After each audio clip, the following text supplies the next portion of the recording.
Welcome my student, how are you? Are you fine? बेहतरीन है, मजे में है। और रसायन विज्ञान पढ़ने में आनंद आ रहा है कि नहीं आ रहा है? रसायन विज्ञान पढ़ने में आनंद आएगा बेटा। धीरे धीरे धीरे धीरे रे बना, सब कुछ धीरे धीरे हो रहे। और माली सींचे 100 घना ऋतु आए फल हो। आप इस कैरियर रूपी वृक्ष को रोज खाद पानी देते हुए आगे बढ़ते रहिए, और जब समय आएगा तो बेहतरीन सफलता आपको मिल ही है। और अगर आप बेटा मेहनत करना बंद कर दोगे तो ये मान के लो कि एजुकेशन के बल पर कुछ मिलने वाला नहीं है। इसमें मिथ्या वादन मैं नहीं कर सकता कि आप ऐसे हाथ पर हाथ रख करके बैठे रहो और पूरे भारतवर्ष के सबसे सुप्रीम पोस्ट पर तुम ही पहुंचने वाले हो। ऐसा कुछ नहीं होने वाला है।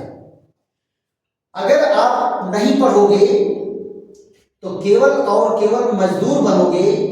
चाहे आप यहां बनो चाहे विदेश में बनो, मजदूर ही बनना है। इसलिए आप पढ़िए और सीखिए, मेहनत करिए। आपको मैं बताया था शेरनी का दूध है, जितना पियोगे उतने दहाड़ोगे, और अगर नहीं पियोगे तब बकरी की तरह से मियाओ मियाओ करोगे, मियाओगे, है ना। और दूसरी चीज बताए थे कि अगर बकरी बनोगे तो शिकार हो जाओगे, और अगर शेर बनोगे तो तुम खुद शिकार करोगे। इसलिए शेर बनने का प्रयास करो, बकरी नहीं। इसलिए मोर एंड मोर स्टडी पर आपका टारगेट होना चाहिए। चलिए, पिछले वीडियो में मैं चर्चा किया था हाइड्रोजन बंध पर, कि हाइड्रोजन बंध कितने प्रकार के होते हैं और हाइड्रोजन बंध बनता कैसे है ना। तो कुछ यहां पर रीजन के क्वेश्चन हैं कि क्या कारण है कि बर्फ का घनत्व पानी के घनत्व से कम होता है और बर्फ पानी के ऊपर तैरता है। और दूसरी चीज कि अल्कोहल पानी में 100% घुल क्यों जाता है। ये रीजन के क्वेश्चन है।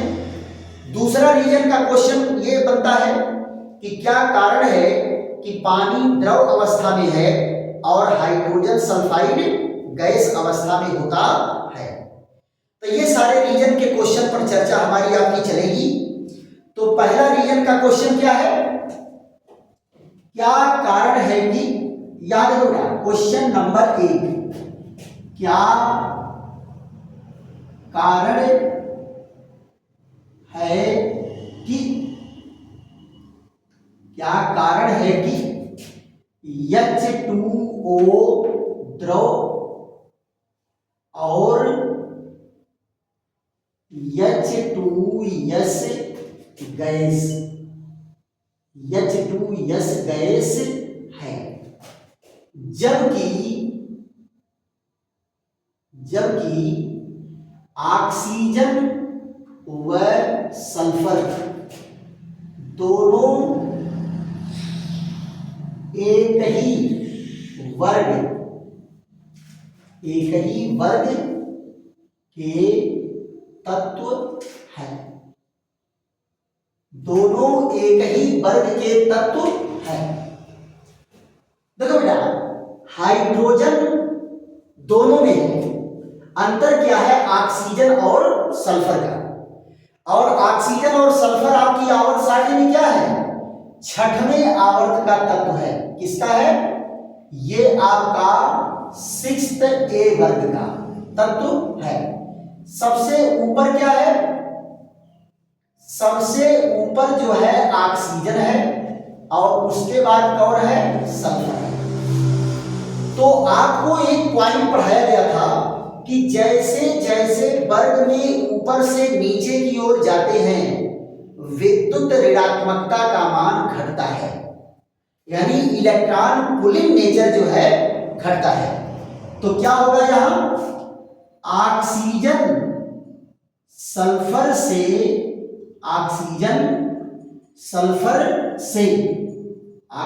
जो है सल्फर से प्रबल ऋण विद्युती है, प्रबल ऋण विद्युती है। ऋण विद्युती है। अतः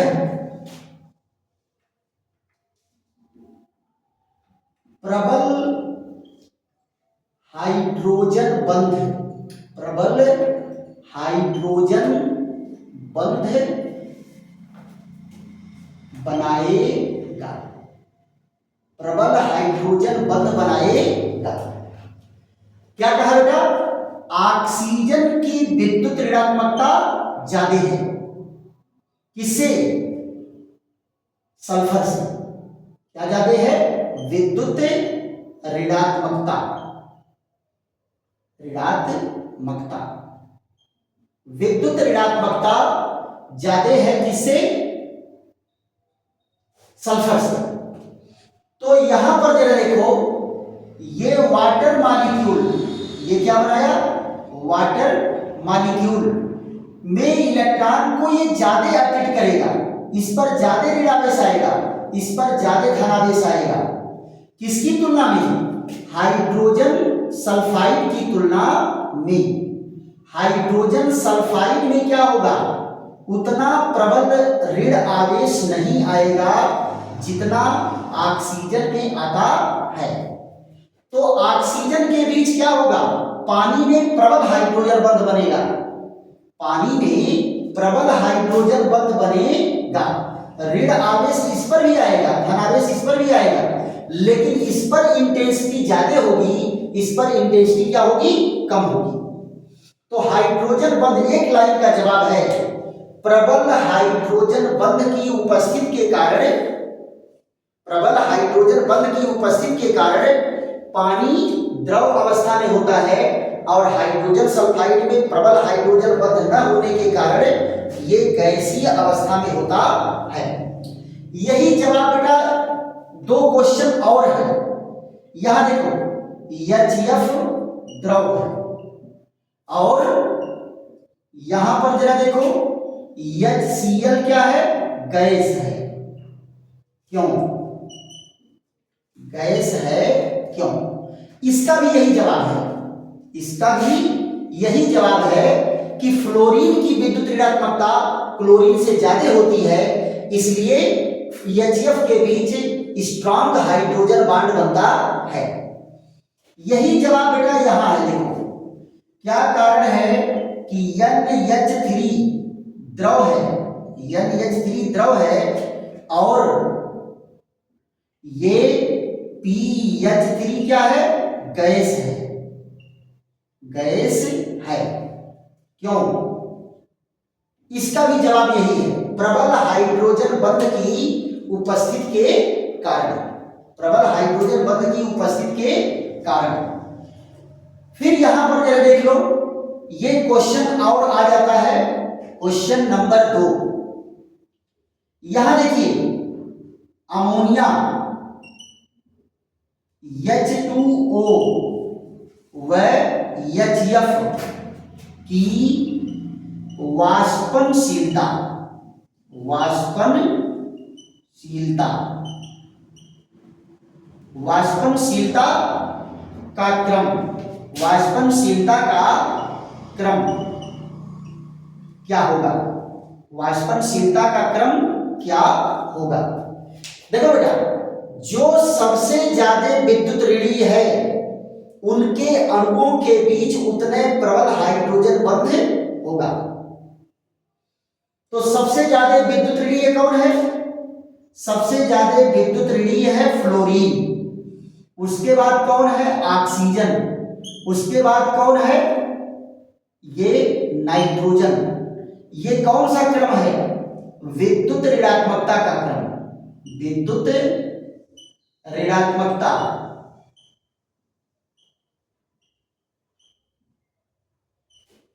व हाइड्रोजन बंध, हाइड्रोजन बंध की प्रबलता, हाइड्रोजन बंध की प्रबलता का क्रम है। तो विद्युत ऋणात्मकता इसकी ज्यादा है, तो हाइड्रोजन बंध यहां सबसे ज्यादा प्रबल होगा। तो वाष्पशीलता क्या होगी? जरा देखो, यहां देखिए HF से ज्यादा वाष्पशील कौन होगा? H2O। H2O से ज्यादा वाष्पशील कौन होगा? अमोनिया। अमोनिया का बोतल अगर खोलोगे तो सबसे तेज जो है अमोनिया भाप बन करके उड़ेगा, उससे कम पानी और सबसे कम ये। तो इनका जो ऑर्डर ये है, ये वाष्पशीलता का क्रम है। वाष्पन की दर, वाष्पन की दर सबसे ज्यादा किसकी होगी? अमोनिया की। क्यों? क्योंकि सबसे कमजोर हाइड्रोजन बंध कहां होगा? यहां। उससे जबर हाइड्रोजन बंध कहां होगा? यहां। और सबसे प्रबल हाइड्रोजन बंध कहां होगा? यहां। तो सबसे तेजी से कौन वाष्पित होगा? अमोनिया। उससे कम कौन वाष्पित होगा? पानी। और सबसे कम कौन वाष्पित होगा? HF। तो ये सब बेटा छोटे छोटे रीजन के क्वेश्चन हैं। ये द्रव काहे हैं, वो गैस काहे हैं? प्रबल हाइड्रोजन बंध के कारण। वाष्पशीलता किसके ऊपर निर्भर कर रही है? हाइड्रोजन बंध की प्रबलता के ऊपर। जहां हाइड्रोजन बंध ज्यादा प्रबल होगा उसकी वाष्पशीलता क्या होगी? उतने कम होगी। अब आ जाते हैं तीसरे क्वेश्चन पर। तीसरा क्वेश्चन जो है बहुत ज्यादा आपको कंपटीशन में भी और बोर्ड में भी पूछा जाता है कि क्या कारण है कि बर्फ का घनत्व जल के घनत्व से कम होता है? तो इसका उत्तर क्या है? विशेष ज्यामितीय व्यवस्था के कारण। जब ये ठोस अवस्था में बनता है तो ये क्रिस्टल अवस्था में आ जाता है, क्रिस्टलीय रचना बना लेता है। लेकिन जब ये द्रव अवस्था में होता है तो ये क्रिस्टलीय रचना नहीं बनाता, इसके मॉलिक्यूल रैंडम मोशन करने लगते हैं, है ना? तो इसका जरा देख लो। क्वेश्चन नंबर 3 क्या है? क्या कारण है कि, क्या कारण है कि, क्या कारण है कि बर्फ का घनत्व, बर्फ का घनत्व जल यानी कोष्टक में क्या है? द्रव से अधिक होता है, से अधिक होता है, अधिक होता है। देखो बेटा, बर्फ का घनत्व, बर्फ क्या है? क्या कारण है कि बर्फ का घनत्व जल के घनत्व से अधिक नहीं बेटा, कम। बर्फ का घनत्व क्या होता है? कम होता है, कम होता है। और जल का घनत्व क्या होगा? ज्यादा होगा। जल का घनत्व क्या होगा? ज्यादा होगा। यानी पानी अगर है द्रव अवस्था में तो ज्यादा भारी है, अब बर्फ है तो हल्का है। अब बर्फ हल्का है इसीलिए जो है, देखो बेटा, जिसका घनत्व कम होगा वो ऊपर रहेगा और जिसका घनत्व ज्यादा रहेगा वो नीचे रहेगा। तो बर्फ का घनत्व कम है तो वो पानी के ऊपर तैरता है। देखोगे शादी ब्याह में बर्फ को तोड़ के ड्रम में डालते हो तो बर्फ ऊपर तैरता है ना? तो क्यों ऐसा होता है? यहां देखो आंसर इसका क्या होगा? आंसर क्या होगा? विशेष क्रिस्टलीय, विशेष क्रिस्टलीय रचना के कारण, रचना के कारण बर्फ में जल के अणुओं के बीच की दूरी बढ़ जाती है, बीच की दूरी बढ़ जाती है, बीच की दूरी बढ़ जाती है और बढ़ जाती है और घनत्व घट जाता है, घनत्व घट जाता है।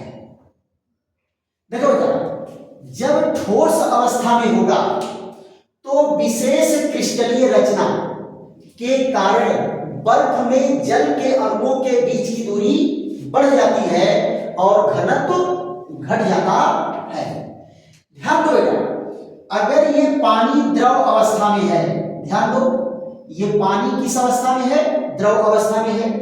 तो एक पानी के अणु का कुछ अंश दूसरे पानी के अणु में ऐसे ओवरलैप रहता है, कुछ इसका अंश इधर उधर एंट्री कर जाता है, प्रवेश कर जाता है। यहां जरा देखो, ये जो है इधर उधर प्रवेश कर जाने के कारण इनके अणुओं के बीच की दूरी क्या होती है? घट जाती है। ऐसे जो है आणविक रचना कहाँ होगा? देखो, ये थोड़ा सा इसमें प्रवेश किया, ये इसमें प्रवेश किया, ये इसमें प्रवेश किया, तो इसके कारण क्या है? इनके अणुओं के बीच की दूरी घट जाती है। ये जल किस अवस्था में है? द्रव अवस्था में है ना? लेकिन जब ठोस अवस्था में यही आता है तो इसके अणु एक निश्चित क्रम में व्यवस्थित हो जाते हैं। एक निश्चित क्रम में व्यवस्थित होने के कारण ही इनके अणुओं के बीच की दूरी क्या होती है? बढ़ जाती है। देखो बेटा, अब इनके अणु क्या हैं? दूर दूर आ गए, और जब इनके अणु दूर दूर हो गए तो यहां देखो पार्शियल पॉजिटिव, यहां partial negative, partial positive, partial negative, partial positive, partial positive, partial negative, partial positive, partial positive, partial positive, और यहां देखो निगेटिव और ये पॉजिटिव। देखो, इनके बीच हाइड्रोजन बांड बना, इनके बीच हाइड्रोजन बांड बना। यही हाइड्रोजन बांड एक दूसरे को जोड़ करके क्या बना देता है बेटा? क्रिस्टलीय जालक रचना बना लेता है। और अब जरा बताओ, क्रिस्टलीय जालक रचना में अणुओं के बीच की दूरी बढ़ गई कि नहीं बढ़ गई? अणुओं के बीच की दूरी बढ़ गई, तो यहां पर क्या होगा? ये है बर्फ, ये क्या है? बर्फ है, ठोस अवस्था में है। तो यहां पर देखो बेटा, घनत्व क्या आपको बताए थे? घनत्व क्या होगा? इकाई आयतन का द्रव्यमान, इकाई आयतन का द्रव्यमान क्या होगा? घनत्व। इकाई आयतन का द्रव्यमान क्या होगा? घनत्व। अब देखो बेटा, यहां इकाई आयतन में अणुओं की संख्या ज्यादा है तो द्रव्यमान ज्यादा है, यहां इकाई आयतन में अणुओं की संख्या कम है तो द्रव्यमान कम है, और द्रव्यमान कम है तो घनत्व कम है, और घनत्व कम है तो ये बर्फ पानी के ऊपर तैरेगा, पानी के ऊपर तैरेगा। तो ये पॉइंट है कि बर्फ का घनत्व क्यों कम हो जाता है? विशेष ज्यामितीय क्रिस्टलीय रचना के कारण जल के अणुओं के बीच की दूरी बढ़ जाती है, जिससे घनत्व घट जाता है।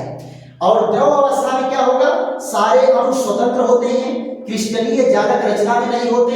एक अणु का कुछ अंश दूसरे अणु के बीच में प्रवेश कर जाता है, जिससे अणुओं के बीच की दूरी घट जाती है और घनत्व बढ़ जाता है। यहां देखो, एक एक क्वेश्चन आपका आता है कि जल का अधिकतम घनत्व कब होता है? तो देखो यहां, जल का अधिकतम घनत्व, जल का अधिकतम घनत्व, अधिकतम घनत्व कब होगा? अधिकतम घनत्व 4 डिग्री सेंटीग्रेड पर होता है। यानी जब बर्फ पिघलता है तो 4 डिग्री सेंटीग्रेड तक उसका आयतन घटेगा, फिर 4 डिग्री सेंटीग्रेड से जब ज्यादा गर्म करोगे तब फिर आयतन बढ़ेगा। क्लियर? तो इसको आप लोग नोट कर लीजिए। अब लास्ट क्वेश्चन है, चौथा और बहुत बढ़िया इंपॉर्टेंट क्वेश्चन है कि क्या कारण है कि एल्कोहल जल में विलेय होता है? देखो बेटा, इसका कारण क्या है? जल और एल्कोहल दोनों की आणविक रचना लगभग समान होती है और इनके अणुओं के बीच हाइड्रोजन बंध बनता है। तो ये क्या है? Question number 4। क्या कारण है कि क्या कारण है कि एल्कोहल माने शराब हो, एल्कोहल जल में विलेय होता है, एल्कोहल जल में विलेय होता है। यह देखो बेटा, एल्कोहल के अणु की रचना कैसी है, ये देखो HOR, ये एल्कोहल की आणविक रचना है, निगेटिव और पॉजिटिव। यहां देखो ये जल के अणु की रचना है, जल के अणु की रचना, यहां देखिए इस पर धनावेश, इस पर धनावेश, ये कौन अणु है, एल्कोहल, और ये कौन है, वाटर, एल्कोहल और वाटर। तो देखो दोनों की आणविक रचना समान है कि नहीं है, तो इसका आंसर क्या होगा, एक लाइन का आंसर, जल और एल्कोहल, जल और एल्कोहल के अणुओं के बीच, जल और एल्कोहल के अणुओं के बीच हाइड्रोजन बंध, हाइड्रोजन बंध बनने के कारण, हाइड्रोजन बंध के बनने के कारण। एक लाइन का जवाब है कि एल्कोहल जल में क्यों विलेय है, क्योंकि एल्कोहल और पानी के अणुओं के बीच हाइड्रोजन बंध बनता है, तो एल्कोहल का अणु पानी के बीच में जगह बनाता है, आयतन बढ़ेगा लेकिन एक दूसरे में घुल जाएंगे। तो जरा देखो हाइड्रोजन बंध कैसे बन रहा है, HOR,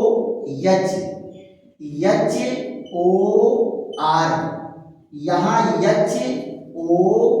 HOH, यहां HOR, ये देखिए negative charge, positive charge, negative charge और पॉजिटिव चार्ज, यहां देखिए निगेटिव चार्ज और पॉजिटिव चार्ज, यहां देखिए निगेटिव चार्ज और पॉजिटिव चार्ज। तो देखो एल्कोहल के अणु और हाइड्रोजन के अणु आपस में क्या है, पानी के अणु के साथ आपस में हाइड्रोजन बंध बना लेते हैं। इसी हाइड्रोजन बंध बनने के कारण ये एक दूसरे में घुल जाते हैं, हाइड्रोजन बॉन्ड बनने के कारण एक दूसरे में क्या है, घुल जाते हैं। अब देखो जल का अणु और पानी के अणु थोड़ा दूर दूर हुए, उनके बीच में ये एल्कोहल का अणु आ गया, ये दूर दूर हुए, उनके बीच में एल्कोहल का अणु आ गया। इसीलिए आधा गिलास अगर एल्कोहल लेते हैं तो पानी मिलाएंगे तो 1 गिलास हो जाएगा, है ना। क्यों, क्योंकि पानी के अणु के बीच में एल्कोहल, एल्कोहल के अणु के बीच में पानी अपना जगह बनाता है, और न कि अंतरा अणु अवकाश के बीच में जगह बनाता है। ध्यान दो बेटा, जगह बनाने के 2 तरीके हैं, या तो ये मान लो एल्कोहल है, अब पानी का अणु है, ये पानी का अणु है, पानी का अणु है, अगर यहां पर एल्कोहल का अणु आएगा तो कहेंगे अंतरा अणु का अवकाश में जगह बनाया है, तो यहां अगर जगह बनाएगा तो आयतन नहीं बढ़ेगा, अंतरा अणु का अवकाश में अगर स्थान प्राप्त करेगा तो आयतन नहीं बढ़ेगा, क्यों, जितना पानी का आयतन था उतने है। लेकिन ये इस तरह से नहीं होता, ये देखो पानी का अणु, ये एल्कोहल का अणु, ये फिर पानी का अणु और फिर ये एल्कोहल का अणु, इस तरह से इनके बीच में ये पानी के अणु और एल्कोहल के अणु बीच बीच में अपना जगह प्राप्त करते रहते हैं, इसलिए इनका आयतन बढ़ता है, इनका आयतन क्या होगा, बढ़ेगा। क्यों, क्योंकि अंतरा अणु का अवकाश में जगह नहीं पाए हैं, ये अलग से दोनों के बीच में अपनी जगह बनाए हैं, इसीलिए अल्कोहल में जब पानी मिलाते हैं तो आयतन बढ़ता है। पक्का? तो क्यों खुलता है? हाइड्रोजन बंध के कारण। आयतन क्यों बनता है? क्योंकि अणुओं के बीच में जगह बनाते हैं, न कि अंतरा अणुक अवकाश में। पक्का? तो ये रीजन के क्वेश्चन रहे। इसी के साथ हाइड्रोजन बॉन्ड के टॉपिक इंटरमीडिएट लेवल पर आपका कंप्लीट होता है। थैंक यू, धन्यवाद। खूब जम के पढ़िए, लाइक करिए, शेयर करिए, सब्सक्राइब करिए और कमेंट भी करिए।